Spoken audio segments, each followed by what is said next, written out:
Alright everyone, what's up? I'm back. It was just 1 second since I paused the other video. I'm probably gonna upload them at the same time. I pretty much just wanted to separate them just so we don't have a video with an hour-long video or something. It's easier for me as well to structure everything, and it creates kind of a save point in a way, because if I would fuck up in a later part of the video, it would be easier for me to just start over from here. So yeah, I just realized I never really checked the other video if it's actually sounding good. Give me a second, I'm just gonna do that. Alright everyone, welcome. I'm back with another video. So this preview animation lets us check out the animation when we are actually editing the socket, so that we can make sure it looks good, looking good. So yeah, let's just continue. We're just gonna jump straight back into it. We're gonna actually use these attacks now. So there are a couple of ways to do attacks.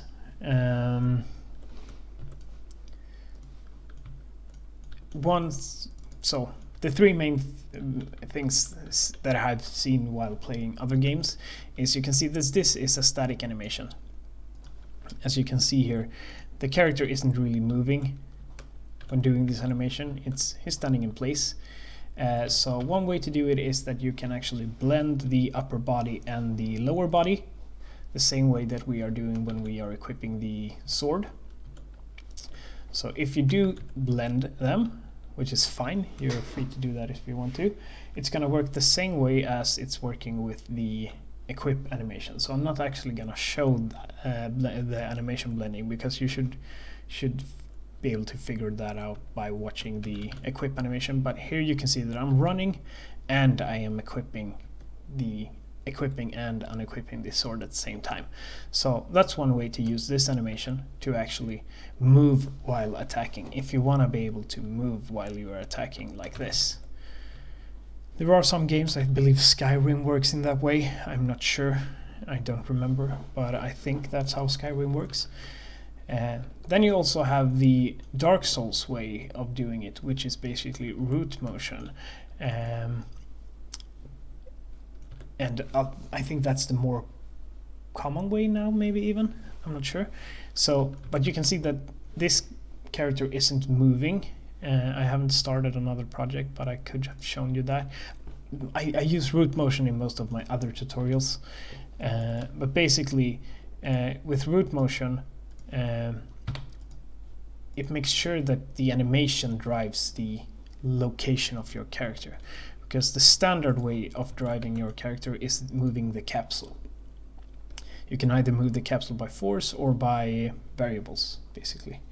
And the standard way, when we are moving around, we are moving the capsule. We are not using a root motion controller. There are plenty of tutorials for that as well.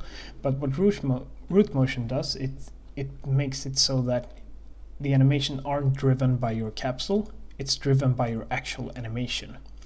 And as you can see here, my feet aren't moving forward, but if I had an attack animation where the character was actually moving forward while attacking, like it was taking a step forward, then you can see that the root bone would move, so that would change the location of the character. I think that's like my favorite way to do it. That's how I like to do it, but I'm not gonna do that in this video, because I already have so many tutorials with root motion attacks. So you can just watch one of my other tutorials in that case, or you could actually follow this one. It's gonna work in the exact same way, but what you need to do is, in your animation, you need to enable root motion.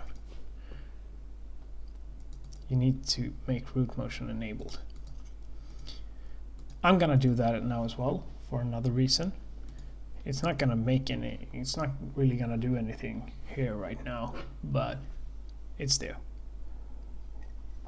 And the reason I'm doing that is because I'm doing that even in a in place, basically almost an in place animation, because what roost motion does, it also disables the controls basically for your characters. So that makes it so I'm not gonna be able to move while doing the attack, because if you don't enable root motion, you will be able to slide in the direction you want to as usual while doing this animation, and that will look really weird. See, if you want to be able to move, you should in that case blend, because otherwise you will just slide around doing the attack animation.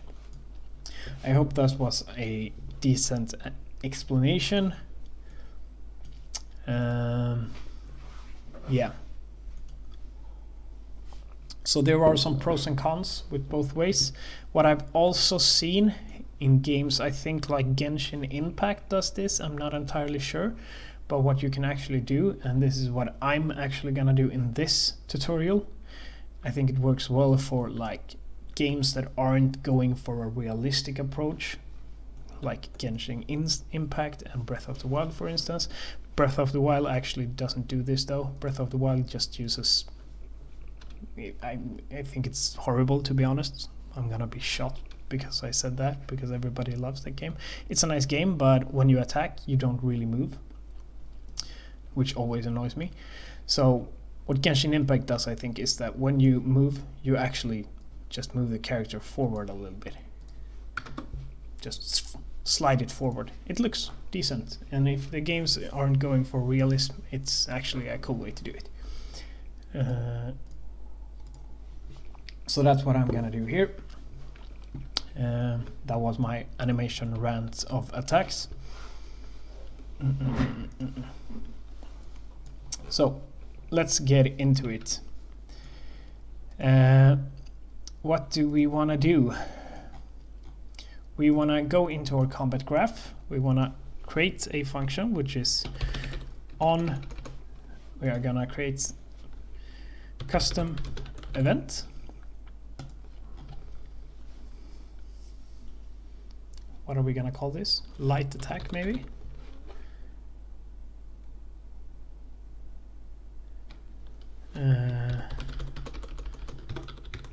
Let's just call it attack. Event attack. And I usually use the event prefix when I'm not sure. I probably haven't always done that, but I usually use event prefix when it's not going to be replicated. It's just a standard function. So we could probably do a function for it as well. Actually, let's do a function for it. Function.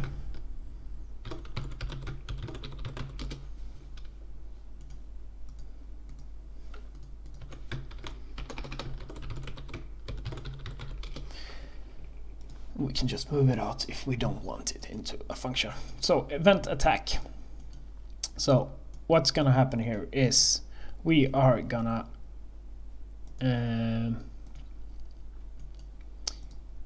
this is gonna be called when we press our attack button. So I'm just gonna figure out what we have done. We have the play montage, right? Yeah. So in the event attack, we are just gonna do server play montage. And we are just gonna right click, create animation montage. So we have our attack montage here. So just for easy testing, first and foremost, we're gonna set it up like this. So if we go into our combat and we right click, right mouse button, no, left mouse button, sorry. Left mouse button, we are gonna call the event attack that we just made. Let's just see if that's working. It's not. It might be a 1 second. And I'm back. Literally a millisecond pause. I just needed to save everything again. That's why it didn't work. But if we go back, you can see that it's working. Perfect.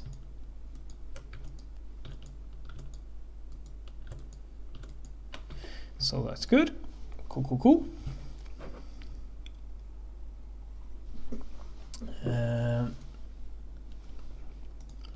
what's the next step? Alright, so let's create a combo. Or actually, let's not create a combo yet. So for the attack enemy movement, let me show what I meant. So if you go into the attack, and let's right click. There are several ways to do this. We could just, if we wanna make the character slide forward when we attack, we could actually do that. It's fine. We could just do like this. Go into this, and you could go into the animation, select the root bone, add a keyframe from scratch, and then maybe here is where we're gonna start sliding. So from here, I'm just gonna add a keyframe slightly before, and then up until this point we're gonna slide forward a little bit. So that's how far we're gonna slide forward. Apply. I'm not sure this is gonna work because sometimes it doesn't work if the animation isn't compatible with root motion.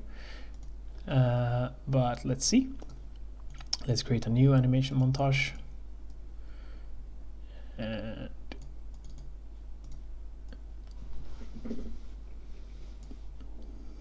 oh, sorry.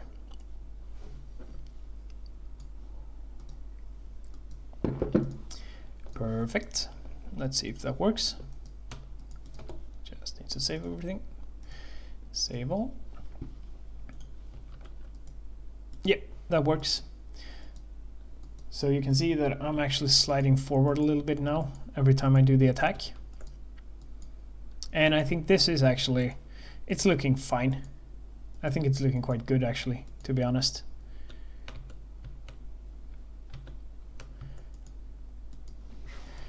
So it's just a way to actually make it a little bit easier to hit enemies because you don't have to stand right in front of them. You're actually gonna slide a little bit into the attack. So that's actually looking quite nice. So that's one way to do it. You're free to do it in whichever way you want to. Let's make sure that it's replicating, because I always forget to make sure that it's replicating. But you can see that everything is replicating. And to be honest, I think performance-wise, this is gonna be the best way to do it, because now it's inside of the animation, so we don't need any extra code or anything for it. So it works right out of the box like this. So it's just a way to keep your project cleaner in the end, but I'm still gonna show you how another way to do it. So we're gonna go right back into our animation. We're gonna remove the root motion track. We're gonna go back to the old animation so that we are not moving anymore. And in this one, we are gonna right click and we're gonna add a notify. And the notify is gonna be called attack move. And we are gonna do it at the same place. So this is a good place. So when the swing starts, we're gonna move forward. And the reason I'm showing you this as well is because all animations for some reason aren't working with root motion. I don't know how that, I really don't know why. I'm not that good at animations, but some animations just doesn't work with root motion. So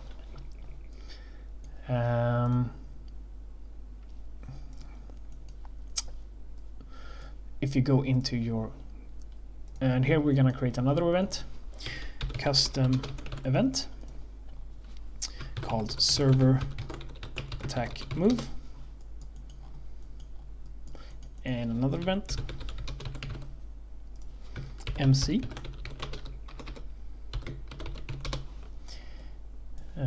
perfect, and we are gonna call the attack move. So I've said this before, but here we are again using the multicasts. I'm gonna run the first one on server, and the server event is gonna it's gonna call the multicast event, which automatically gets called on all the natural event clients. So set it to multicast. I'm not gonna do this one reliable, because as I've said before, reliable forces it to all the other clients when it's multicast. It forces it to all the other clients, and that's not necessary if we are on the other side of the map. So if we're gonna move something by code, we could use move component to. I'm gonna show you, you can use this one. It's bad for one reason, but let me show you why. So arrow,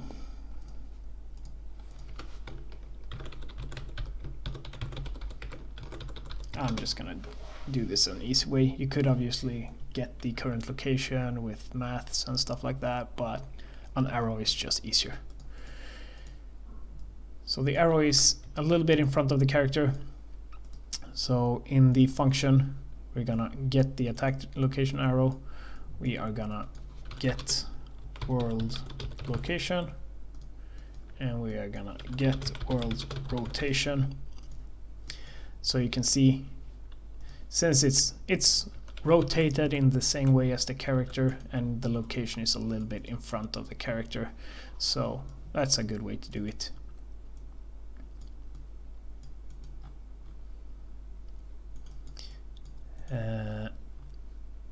And you can decide the time you want to move the character. 0.2 is fine. Then we're gonna go into our player animation blueprint, and we haven't touched animation notifiers. I use them a lot regularly, but we created this animation notifier. Right click, add notify, and then we created a new notify.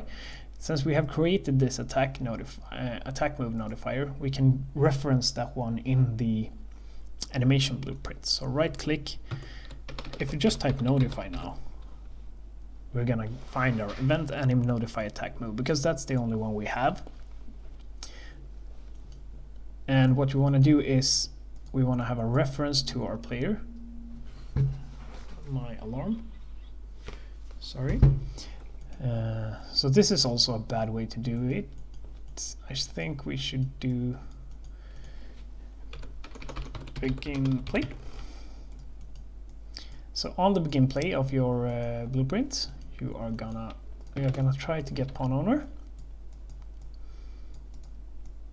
and we are gonna cast to player third person character. Are we doing that here?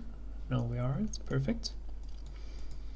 So you don't want to do this here. I've seen other tutorials where people doing that here, casting the reference on the blueprint update animation, but update animation is a tick function, so don't do that, because it's gonna be not super horrible but worse for performance. Do it on the begin play instead. Promote to variable and get a reference to your player. Perfect. I'm not sure this is gonna work, but let's just do like this. We might need to get the try get pawn owner here. No, it's working fine. Good. So this is a better way to do it, because now we get a reference once, and then we can reference that all the time, and we only need to do one cast. So here, from your player, we are gonna call the attack, the server attack move. If it's not working, maybe you accidentally did the MC attack move, but remember, you can't multicast instantly. You need to run a multicast on a server. So that's why you first need the server attack move function, and then from the server attack move function call the MC attack move. So let's see, save everything. What are we, 19 minutes? Nothing is happening.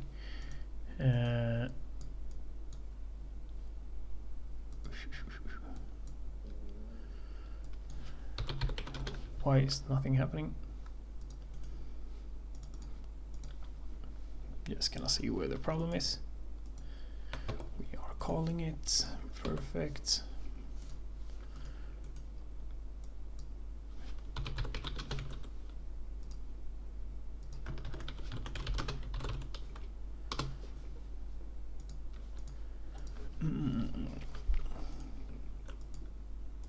Are we using the wrong animation? It needs to be this one, right? Attack move.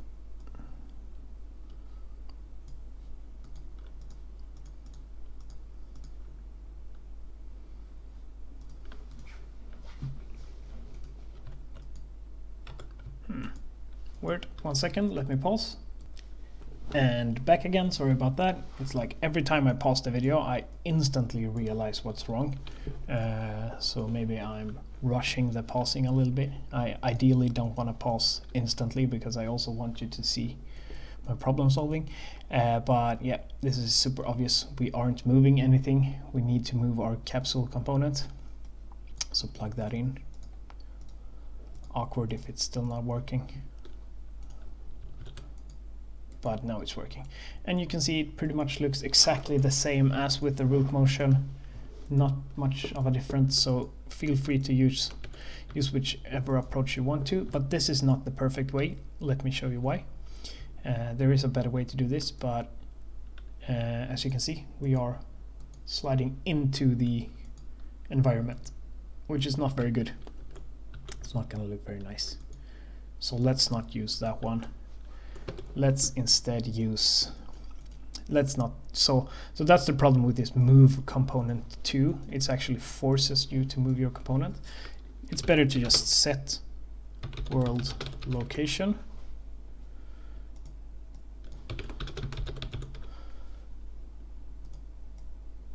So if you delete this, no, actually set world, no, location is fine. Because we don't need to set the rotation, because the rotation is going to be the same. Set world location, and you can see that we have these two things here, and we don't want to teleport, we want to sweep. Because if you look at this tooltip here, whether we sweep to the destination location, triggering overlaps along the way and stopping short. So that's what we want to do, we want to stop short. But and we want to move to this arrow. But if we just leave it like this,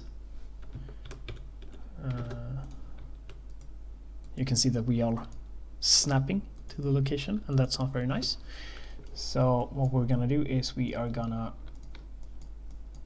winterp 2, yeah. So we are gonna smoothly go to that location instead of teleporting. So we have our current location. So what winterp does, because you have one of these for all of the prime for like a vector is winterp. You have rinterp for rotation, and yada yada. There are plenty of other ones.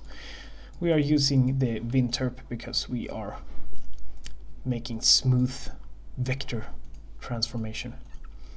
So you're gonna go into your capsule components, get current location, get world location. You can hear my room flatmate waking up right now. It's early in the morning. And we are gonna go from the current world location to the arrow world location. And for the delta time, you can get world delta seconds. And the interp speed is going to decide how fast this transformation goes. So maybe we're going to start with 1.